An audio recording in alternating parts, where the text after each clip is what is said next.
Bismillahirrahmanirrahim. Assalamualaikum warahmatullahi wabarakatuh. Alhamdulillahirrabbilalamin. Wassalatu wassalamu ala asrofil anbiya wal mursalin wa ala alihi wa sahbihi wa rasulillahi ajma'in amma ba'du. Pertama-tama marilah kita ucapkan puji dan syukur atas kehadirat Allah Subhanahu wa taala yang mana pada kesempatan kali ini kita dapat berkumpul untuk melihat hasil presentasi dari kelompok kami. Perkenalkan, nama saya Parana Mandani Rifai, NPM 2210100525. Materi selanjutnya itu adalah 6 faktor kunci memilih lokasi usaha yang ideal. Memilih lokasi usaha merupakan salah satu kegiatan awal yang baru dilakukan sebelum perusahaan mulai beroperasi. Lokasi merupakan salah satu faktor penting bagi perusahaan karena dapat mempengaruhi perkembangan dan kelangsungan hidup perusahaan. Menentukan lokasi suatu perusahaan atau pabrik harus dilakukan dengan sebaik mungkin agar dapat beroperasi atau berproduksi dengan lancar. Biaya operasi rendah dan mungkin perluasan pabrik atau tempat usaha di masa yang akan datang. Terdapat 6 faktor kunci dalam memilih lokasi usaha yang ideal. Antara lain adalah sebagai berikut. Yang pertama, tersedianya sumber daya. Yang kedua, pilihan pribadi wirausahawan. Pertimbangan pilihan dalam menentukan tempat usaha disesuaikan dengan keinginan kuat kewirausahaan itu sendiri. Yang ketiga, pertimbangan gaya hidup keluarga. Wirausahawan memilih gaya hidup dengan fokus semata-mata lebih meningkatkan keharmonisan rumah tangga atau keluarga daripada kepentingan bisnis. Yang keempat, kemudahan dalam mencapai konsumen. Seseorang pengusaha dalam menentukan tempat usaha berorientasi pada pasar atau pusat konsentrasi para konsumen berada. Pasar atau tempat perjualan menjadi prioritas dalam mempertimbangkan sukses bisnisnya. 5. Kondisi lingkungan bisnis. Seorang pengusaha memilih lokasi dengan lingkungan bisnis bertumbuh dan berkembang dan juga sebagai tempat atau sentra bisnis. Sebagai contohnya, pilihlah tempat usaha di daerah Glodok, Kelapa Gading, Tanah Abang, dan sebagainya. Atau bila ingin mendirikan pabrik, pilihlah suatu daerah di lingkungan kawasan industri. Contohnya memilih lokasi kawasan industri Pulau Gedung, Jakarta Timur, dan sekitarnya. 6. Tersedianya tempat dan biaya untuk menentukan usahanya seorang pengusaha. Telah menyediakan tempat tinggal demikian juga biayanya, sehingga ia dapat memilih jenis usaha yang akan dijadikan dengan memiliki tempat dan biaya tersebut. Materi selanjutnya akan dijelaskan oleh kawan saya. Assalamualaikum warahmatullahi wabarakatuh. Nama saya Muhammad Mahendra Saputra dengan NPM 2210104998. Saya akan menjelaskan bisnis bertempatan di rumah. Terdapat beberapa alasan untuk memilih lokasi usaha yang bertempatan di rumah, yaitu 1. Pertimbangan keuangan. Pertimbangan keuangan yang dimaksud adalah dapat menghemat pengeluaran, baik itu keperluan sewa tempat maupun menghemat biaya transportasi, menghemat tenaga, menghemat waktu, dan lainnya sebagainya.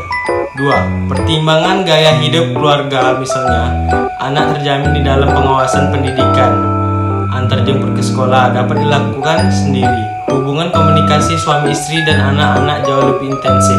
Biaya makan tidak harus dikeluarkan dengan mahal, sebab dapat makan pagi, siang, dan sore bersama keluarga di rumah dan lainnya sebagai untuk menghindari konflik kepentingan antar bisnis dan keluarga. Maka perlu menetapkan batas ruang rumah untuk kepentingan keluarga dan batas rumah untuk kepentingan bisnis, dan pemisahan juga antar pemakaian telepon, gas, listrik, air, dan lainnya. Untuk kepentingan keluarga dan kepentingan operasional bisnis, dengan cara pemisahan ini maka rugi laba perusahaan dapat dianalisis dengan mudah. Bisnis yang bertempatan di rumah memiliki tantangan tersendiri di dalam bisnis tersebut. Tantangan tersebut terdiri dari 2 hal, yaitu 1. Image atau citra bisnis. Bila terjadi kontak telepon dari seseorang pelanggan tetapi anak kecil yang menjawab telepon tersebut, maka citra bisnis di mata pelanggan tidak profesional. Demikian halnya ruang usaha untuk menerima tamu yang relatif sempit, membuat citra bisnis kurang menunjukkan bona fides-tasnya. Pertimbangan hukum. Adanya peraturan pemerintah pusat atau pemerintahan daerah tertentu yang membatasi tempat tinggal dan kantor mungkin akan dapat mengganggu kelangsungan hidup usaha atau perusahaan.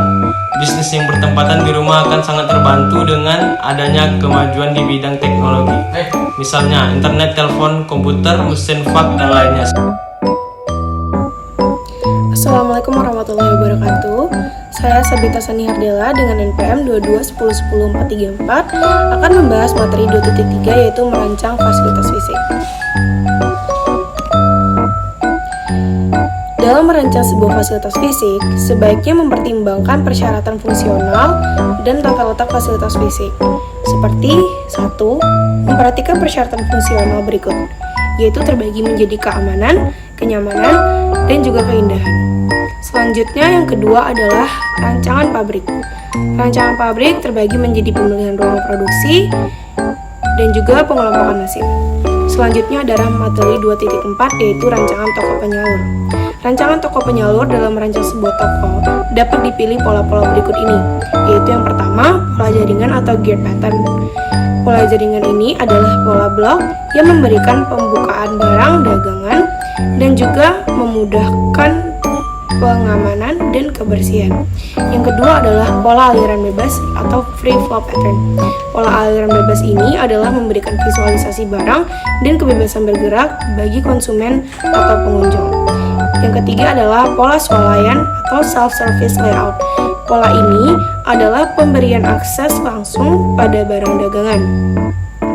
Baiklah, materi selanjutnya ialah materi 2.5 yaitu penempatan peralatan. Terbagi menjadi yang satu adalah peralatan pabrik. Terbagi juga menjadi A. Peralatan umum dan B. Peralatan khusus.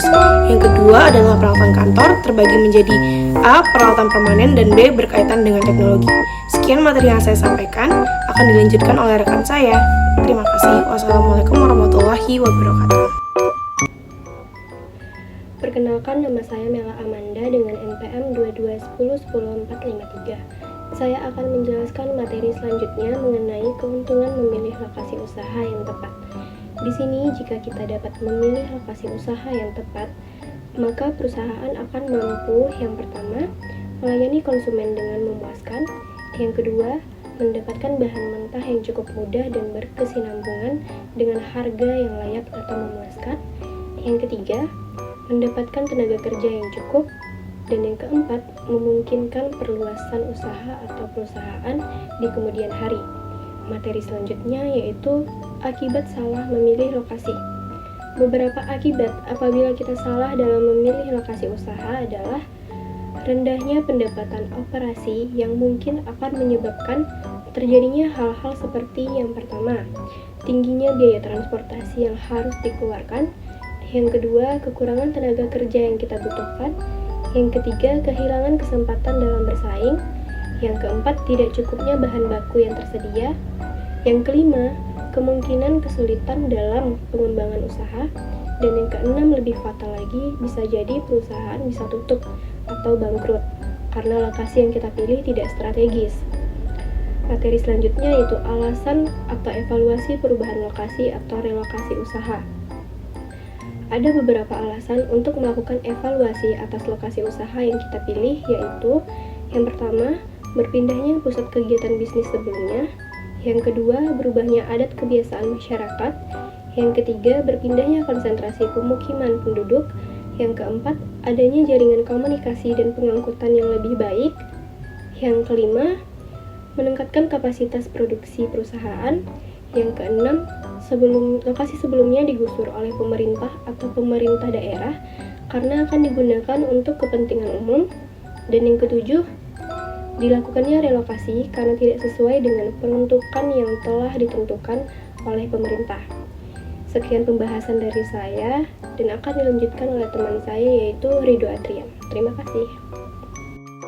Saya Ridho Adrian dengan nomor pokok mahasiswa 2210100517. Saya akan menjelaskan faktor-faktor yang perlu diperhatikan dalam memilih lokasi usaha.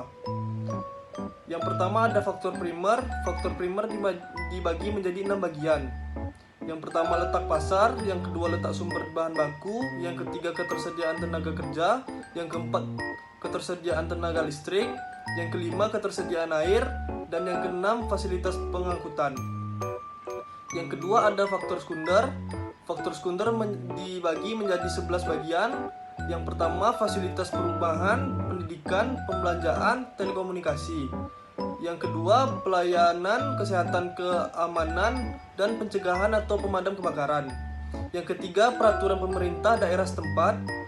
Yang kelima, sikap masyarakat. Yang keenam, peraturan lingkungan hidup. Yang ketujuh, biaya atau izin pendirian bangunan. Yang kedelapan, tempat parkir. Kesembilan, seluruh pembangunan limbah. Yang ke-9, kemungkinan perluasan. Yang ke-10, karakteristik tanah. Dan yang terakhir, lebar jalan. Sekian dari saya. Terima kasih. Wassalamualaikum warahmatullahi wabarakatuh. Materi selanjutnya akan dibacakan oleh Arvin. Nama saya Arvin Rifki, NPM 221010515. Kali ini saya akan membawakan materi tentang metode pemilihan lokasi usaha. Dalam menentukan lokasi usaha, terdapat faktor-faktor sebagai berikut. Yang pertama, faktor relevan. Misalkan, lokasi pasar, bahan baku, sumber air, dan lain sebagainya. Yang kedua, memberikan bobot kepada setiap faktor, menunjukkan tingkat kepentingan terhadap faktor-faktor lainnya. Yang ketiga, menentukan skala penilaian terhadap semua faktor. Yang keempat, memberikan nilai pada alternatif lokasi yang dianggap bagus.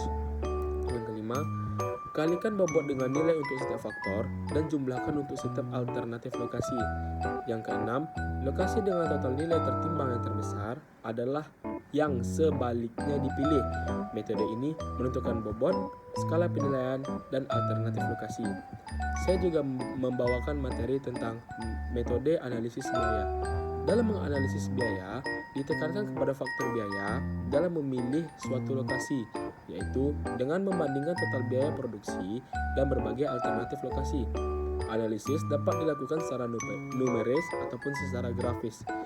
Biaya tetap dianggap konstan untuk range volume tertentu. Biaya variabel dianggap linear, tingkat produksi yang dikehendaki, dan hanya untuk satu jenis produk. Prosedur perhitungan sebagai berikut. Yang pertama, tentukan jumlah biaya tetap dan biaya variabel untuk setiap alternatif lokasi. Yang kedua, plot garis total biaya untuk setiap alternatif pada grafik yang sama. Yang ketiga, pilih alternatif lokasi yang jumlah biaya total terendah untuk tingkat volume produksi yang dikehendaki. Dalam metode ini, harus diperhatikan adalah ketelitian dalam melakukan perhitungan berbagai jenis biaya secara tepat atau minimal mendekati. Selanjutnya materi akan dibawakan oleh Jeffrey. Baiklah, perkenalkan nama saya Jeffrey Sianipar dengan NPM 221010518. Saya akan menjelaskan metode pusat gravitasi. Metode pusat gravitasi digunakan untuk memilih sebuah lokasi yang dapat meminimalkan jarak atau biaya menuju fasilitas-fasilitas yang sudah ada atau berbagai fasilitas teridentifikasi ada. Pendekatan ini dimulai dengan membuat suatu peta dari tempat-tempat yang akan dituju dengan memilih suatu titik dari mana saja sebagai titik pusat koordinat. Jarak dari suatu tempat ke tempat lain diasumsikan berupa garis lurus dan biaya distribusi per unit barang per kilometer dianggap sama. Hal yang harus dipertimbangkan di dalam metode ini adalah berapa besar penyimpangan atau devisa yang terjadi. Sebab kenyataannya pada lokasi tertentu sangat dipengaruhi oleh kondisi lalu lintas di daerah itu. Misalnya, dalam memprediksi waktu untuk mencapai lokasi seringkali tidak tepat, karena mungkin di lokasi itu ada pasar, sekolah, rumah sakit, dan lain-lain, yang pada waktu-waktu tertentu akan sulit untuk memproyeksikan waktu menuju lokasi usaha. Artinya, asumsi waktu sulit diprediksi bila dikaitkan dengan jarak yang ditempuh. Jadi, metode garis gravitasi untuk menentukan lokasi usaha harus dilakukan tes lapangan terlebih dahulu. Kemudian, saya menjelaskan metode transportasi. Metode transportasi pada prinsipnya mencari nilai optimal yang dapat diperoleh dengan memperhitungkan pemenuhan permintaan dan penawaran dengan biaya transportasi yang terendah. Dengan menggunakan metode ini juga dapat diperoleh suatu alokasi yang dapat meminimumkan total biaya transportasi atau total waktu pengiriman. Sekian dari saya, terima kasih. Baiklah, terima kasih kepada teman-teman yang telah mendengarkan hasil presentasi dari kelompok kami. Semoga apa yang kami sampaikan dapat bermanfaat bagi kita semuanya. Amin, amin, ya rabbal alamin. Saya selaku moderator meminta maaf apabila ada kesalahan kata maupun perbuatan. Saya akhiri, wabillahi taufiq wa hidayah. Wassalamualaikum warahmatullahi wabarakatuh.